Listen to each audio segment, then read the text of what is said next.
The President of the United Mexican States is the head of state and government of Mexico. Under the Constitution, the President is also the Supreme Commander of the Mexican Armed Forces. The current President is Enrique Peña Nieto, who took office on December 1, 2012. Currently, the office of the President is considered to be revolutionary, in that the powers of office are derived from the Revolutionary Constitution of 1917. Another legacy of the revolution is its ban on re-election. Mexican presidents are limited to a single 6-year term, called a sexenio. No one who has held the post, even on a caretaker basis, is allowed to run or serve again. The Constitution and the office of the President closely follow the presidential system of government. Requirements to hold office. Chapter 3 of Title 3 of the Constitution deals with the executive branch of government and sets forth the powers of the President, as well as the qualifications for the office. He is vested with the supreme executive power of the Union. To be eligible to serve as President, Article 82 of the Constitution specifies that the following requirements must be met. Be a natural-born citizen of Mexico able to exercise full citizenship rights, with at least one parent who is a natural-born citizen of Mexico. Be a resident of Mexico for at least 20 years. Be 35 years of age or older at the time of the election. Be a resident of Mexico for the entire year prior to the election. Not be an official or minister of any church or religious denomination. Not be in active military service during the 6 months prior to the election. Not be a Secretary of State or Under-Secretary of State, Attorney General, Governor of a state, or head of the government of the federal district, unless separated from the post at least 6 months prior to the election. Not have been president already, even in a provisional capacity. The ban on any sort of presidential re-election, dating back to the aftermath of the Porfiriato and the end of the Mexican Revolution, has remained in place even as it was relaxed for other offices. In 2014, the Constitution was amended to allow deputies and senators to run for a second consecutive term. Previously, deputies and senators were barred from successive re-election. However, the restriction on presidential re-election, even if it is non-successive, remained in place. Presidential elections. The presidential term was set at 4 years from 1821 to 1934, and has been set at 6 years since 1934. The President is elected by direct, popular, universal suffrage. Whoever wins a simple plurality of the national vote is elected. There is no runoff election. The most recent former president, Felipe Calderón, won with 36.38% of the votes in the 2006 general election, finishing only 0.56% above his nearest rival, Andrés Manuel López Obrador. Former President Vicente Fox was elected with a plurality of 43% of the popular vote. Ernesto Zedillo won 48% of the vote, and his predecessor Carlos Salinas won with a majority of 50%. The current president, Enrique Peña Nieto, won 38% of the popular vote. The history of Mexico has not been a peaceful one. After the fall of dictator Porfirio Díaz in 1910, because of the Mexican Revolution, there was no stable government until 1929, when all the revolutionary leaders united in one political party, the National Revolutionary Party, which later changed its name to the Party of the Mexican Revolution, and is now the Institutional Revolutionary Party. For then until 1988, the PRI ruled Mexico as a virtual one-party state. Toward the end of his term, the incumbent president, in consultation with party leaders, selected the PRI's candidate in the next election in a procedure known as the tap of the finger. Until 1988, the PRI's candidate was virtually assured of election, winning by margins well over 70% of the vote, results that were usually obtained by massive electoral fraud. In 1988, however, the PRI ruptured and the dissidents formed the National Democratic Front with rival center-left parties. Discontent with the PRI and the popularity of the Front's candidate Cuauhtémoc Cárdenas led to worries that PRI candidate Carlos Salinas de Gortari would not come close to a majority, and might actually be defeated.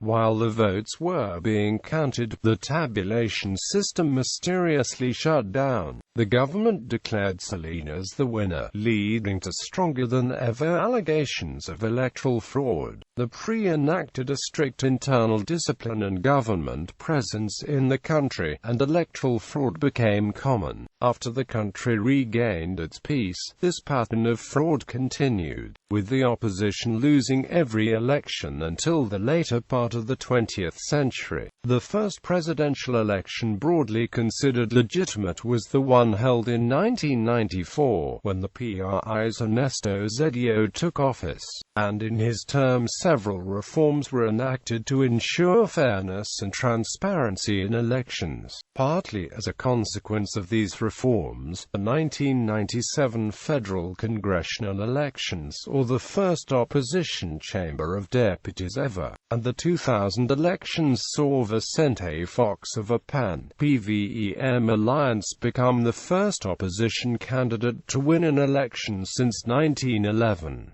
This historical defeat was accepted on election night by the PRI in the voice of President Zedillo. While this calmed fears of violence, it also fueled questions about the role of the president in the electoral process and to whom the responsibility of conceding defeat should fall in a democratic election. The role of unions in the new balance of power and future elections is documented in works like historian Enrique Peña's analysis of the cooperative system. President-elect. After the presidential election, political parties may issue challenges to the election. These challenges are heard by the Electoral Tribunal of the federal judicial power. After it has heard and ruled on them, the tribunal must either declare the election invalid, or certify the results of the elections in accordance to the rulings. Once the tribunal declares the election valid, it issues a certificate of majority to the candidate who obtained a plurality. That candidate then becomes president-elect.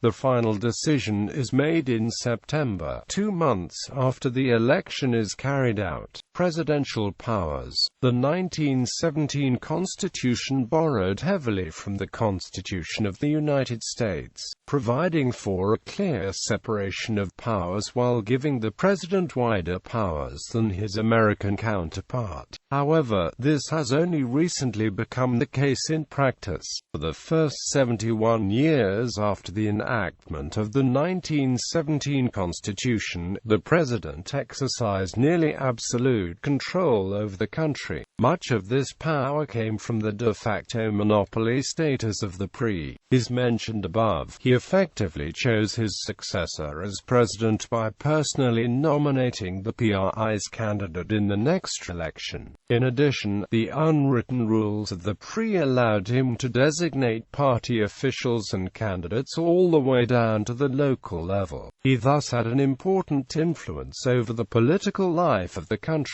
This, and his constitutional powers, made some political commentators describe the president as a six-year dictator, and to call this system an imperial presidency. The situation remained largely unchanged until the early 1980s, when a grave economic crisis created discomfort both in the population and inside the party, and the president's power was no longer absolute but still impressive. An important characteristic of this system is that the new president was effectively chosen by the old one, but once he assumed power, the old one lost all power and influence. In fact, tradition called for the incumbent president to fade into the background during the campaign to elect his successor. This renewed command helped maintain party discipline and avoided the stagnation associated with a single man holding power for decades, prompting Peruvian novelist Mario Vargas Llosa to call Mexico's political system the perfect dictatorship, since the president's powers were cloaked by democratic practice.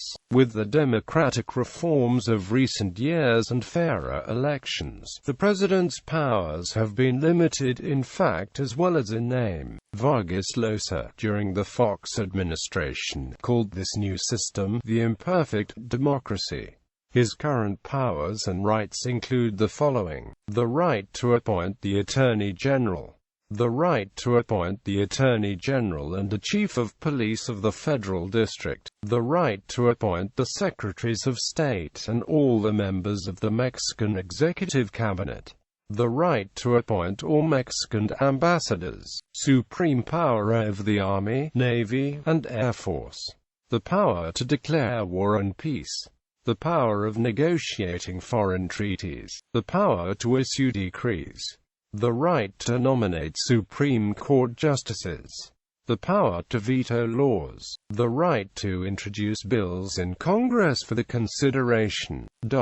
A decree is a legislative instrument that has an expiration date and that is issued by one of the three branches of government. Congress may issue decrees, and the President may issue decrees as well. However, they have all the power of laws, but cannot be changed except by the power that issued them. Decrees are very limited in their extent. One such decree is the federal budget, which is issued by Congress. The President's office may suggest a budget, but at the end of the day, it is Congress that decrees how to collect taxes and how to spend them. A Supreme Court ruling on Vicente Fox's veto of the 2004 budget suggests that the President may have the right to veto decrees from Congress. Since 1997, the Congress has been plural, usually with opposition parties having a majority. Major reforms have to pass by Congress, and the ruling president usually found his efforts blocked. The PRI's Zeddio by opposing PAN-PRD congressmen, and later the PAN's Fox by the PRI and PRD. The PAN would push the reforms it denied to the PRI and vice versa. This situation, novel in a country where Congress was plus 90% dominated by the president's party for most of the century, has led to a legal analysis of the president's power.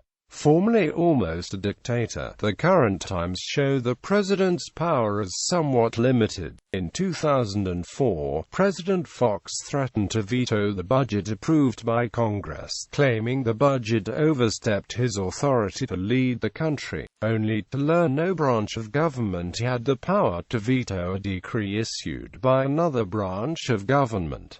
Oath of office. Upon taking office, the president raises her right arm to shoulder level and takes the following oath: Protesto guarda y guarda la Constitución Política de los Estados Unidos Mexicanos y las leyes que de ella emanan, y desempeña leal y patrióticamente el cargo de presidente de la República que el pueblo me ha conferido, mirando en todo por el bien y prosperidad de la Unión, y casi no lo hiciera que la nación me lo demande. Translation: I affirm to follow and uphold the political constitution of the United Mexican States and the laws that emanate from it, and to perform the office of President of the Republic which the people have conferred upon me with loyalty and patriotism, in all actions looking after the good and prosperity of the Union, and if I do not fulfill these obligations, may the nation demand it of me. presidential sash and flag. The Mexican presidential sash has the colors of the Mexican flag in 3 bands of equal width, with red on top, white in the center, and green on the bottom, worn from right shoulder to left waist. It also includes the national seal, in gold thread, to be worn chest high. During the swearing-in ceremony of a newly elected president, the outgoing president turns in the sash to the current president of Congress, who in turn gives it to the new president after the latter has sworn the oath of office. The sash is the symbol of the executive federal power, and may only be worn by the current president. According to Article 35 of the Law on the National Arms, Flag, and Anthem, the president must wear the sash at the swearing-in ceremony. When he makes his annual State of the Union report to Congress during the commemoration of the Grito de Dolores on September 15th of each year, and when he receives the diplomatic credentials of accredited foreign ambassadors and ministers, he is also expected to wear it in those official ceremonies of greatest solemnity. The sash is worn from right shoulder to left hip, and should be worn underneath the coat except during the swearing-in ceremony, when both the outgoing and incoming president wear it over the coat. In addition to the presidential sash, each president receives a presidential flag. The flag has imprinted the words Estados Unidos Mexicanos in golden letters and the national coat of arms also in gold. Presidential residence. The president's official residence and main workplace is Los Pinos, located inside the Bosque de Chapultepec. The president has the right to use this residence for the 6-year term of office. The National Palace, a building facing the Mexico City Zocalo, is officially the seat of the executive power, but is used only for ceremonies and national holidays such as Independence Day or Revolution Day. Some areas of the historic building are open to the public, and others hold some government offices. The president also has the use of Chapultepec Castle, formerly an imperial palace of the Second Mexican Empire, and afterwards the official residence of Mexican presidents until the presidency of Lázaro Cárdenas. Succession. Article 84 of the Mexican Constitution states that, in case of absolute absence of a president, the following should happen. Until Congress names a substitute or interim president, the Secretary of the Interior assumes executive powers provisionally, but cannot make changes to the cabinet without advice and consent from the Senate. He must also provide an official report of his actions within 10 days of leaving the post. Congress must elect an interim or substitute president within 60 days of the original absence. The Secretary of the Interior is not required to meet all requirements for the presidency. Specifically, he is not required to meet the age or residency requirements, nor the requirement to not hold certain government positions. If Congress is not in session, then the Permanent Commission calls Congress to an extraordinary session, at which point the process continues as below. If the absence should occur in the first 2 years of the term, Congress must elect, by a majority of votes in a secret ballot with a quorum of at least 2/3 of its members, an interim president. Congress must also call for elections in no less than 14 months and no more than 18 months after the absence of the president occurs. The person who wins those elections will be president for the remainder of the original 6-year presidential term. If the absence should occur in the last 4 years of the term, Congress will select a substitute president by a majority of votes in a secret ballot as above. The substitute president will be president of the United Mexican States until the end of the original 6-year presidential term, at which point regular elections are held. No person who has already served as president, whether elected provisional, interim, or substitute, can be designated as provisional, interim, or substitute president. The designation of the Secretary of the Interior as the immediate successor successor dates to August 2012, when the changes to the Constitution were published in the official diary. The succession provisions have come into play only twice since the current Constitution was enacted. In 1928, after the assassination of President-elect Álvaro Obregón, Congress appointed Emilio Portescul as interim president. Portescul served in the position for 14 months while new elections were called. Pascual Ortiz Rubio was elected president in the special elections that followed in 1930, but he resigned in 1932. Abelardo L. Rodriguez was then appointed interim president to fill out the remainder of Ortiz Rubio's term. Former presidents. As of September 2016, there are 5 living former presidents. The most recent former president to die was Miguel de la Madrid, on the 1st of April 2012. Former presidents of Mexico continue to carry the title president until death, but are rarely referred by it. They are commonly called ex-presidents. They are also given protection by the Estado Mayor Presidencial. Former presidents are also given a lifelong pension, which they can refuse, as in the case of Ernesto Zedillo. Contrary to what happens in many other countries, former presidents of Mexico do not continue to be important national figures once out of office, and usually lead a discreet life. This is partly because they do not want to interfere with the government of the new president, and partly because they may not have a good public image. This tradition can be traced back to the presidency of Lázaro Cárdenas. Former President Plutarco Elias Calles had personally selected Cárdenas as his successor, and had hoped to control things from behind the scenes as he had for the last 5 years. However, when Cárdenas showed he was going to rule in fact as well as in name, Calles publicly criticized him, prompting Cárdenas to have Calles escorted out of the country by military police. Cárdenas himself remained silent on the policies of his successor Manuel Ávila Camacho, establishing a tradition that former presidents do not interfere with the successors. For example, Ernesto Zedillo holds important offices in the United Nations and in the private sector, but outside of Mexico. It is speculated he lives in a self-imposed exile to avoid the hatred of some of his fellow members of the PRI for having acknowledged the PRI's defeat in the 2000 presidential election.